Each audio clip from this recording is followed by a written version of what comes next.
প্রিয় দেশবাসী এবং বিপ্লবী ছাত্র জনতা, আপনারা জানেন যে ছাত্র জনতার ঐতিহাসিক গণ অভ্যুত্থানের মাধ্যমে 2024 সালের 5ই আগস্ট বাংলাদেশের মাটি থেকে মুজিববাদ নামক ফ্যাসিবাদী মতাদর্শের যে রাজনৈতিক দল আওয়ামী লীগকে বাংলাদেশের ছাত্র জনতা উৎখাত করেছিল।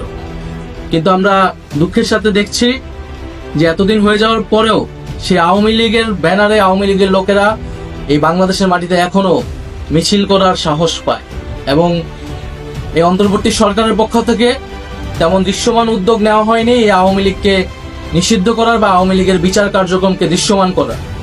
আমরা 5ই আগস্টের পর থেকে ছাত্র জনতা বলে আসছি যে আওয়ামী লীগ কোনোভাবেই বাংলাদেশের মাটিতে রাজনীতি করার নৈতিক কোনো অধিকার রাখে না এবং তার আইনি বন্দোবস্তও করতে হবে। আওয়ামী লীগ গত 1.5 দশক ধরে বাংলাদেশে একটি ফ্যাসিজম কায়েম করেছে। বাংলাদেশে কয়েকটি গণহত্যার সাথে আওয়ামী লীগ জড়িত। আমরা জানি পিলখানা হত্যাকাণ্ড থেকে শুরু করে হেফাজতের শাপলা হত্যাকাণ্ড, মোদি বিরোধী আন্দোলনের হত্যাকাণ্ড এবং সর্বশেষ জুলাই আন্দোলনের হত্যাকাণ্ড।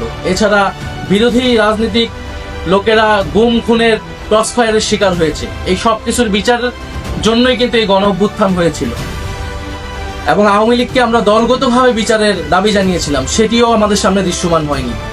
ফলে আমরা আবারও রাজপথে নামতেছি, আবারও বলতে চাই যে আওয়ামী লীগকে দলগতভাবে বিচার কার্যক্রমে আওতায় আনতে হবে এবং আওয়ামী লীগের যত অঙ্গ সংগঠন আছে তাদেরকে নিষিদ্ধ করতে হবে। অলরেডি ছাত্রলীগকে নিষিদ্ধ করা হয়েছে, যুবলীগ সহ অন্যান্য অঙ্গ সংগঠনকে নিষিদ্ধ করতে হবে।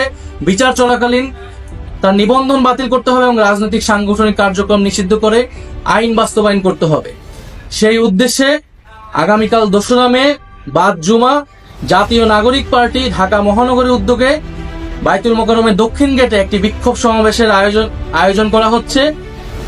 আপনারা দলে দলে সেই বিক্ষোভ সমাবেশে যোগদান করুন এবং গণ অভ্যুত্থানের যে আমাদের প্রতিশ্রুতি ছিল যে একটি ফ্যাসিস্ট মুক্ত বাংলাদেশ তৈরি করা, ফ্যাসিজমকে আর কখনোই বাংলার মাটিতে জায়গা করতে না দেওয়া এবং আওয়ামী লীগের যে গণহত্যা যে অপরাধ তারা করেছে সেই সকল কিছুর বিচার নিশ্চিত করা, এই সব কিছু আমাদের জুলাই আন্দোলনের প্রতিশ্রুতি এবং আমাদের শহীদদের প্রতি আমাদের প্রতিশ্রুতি।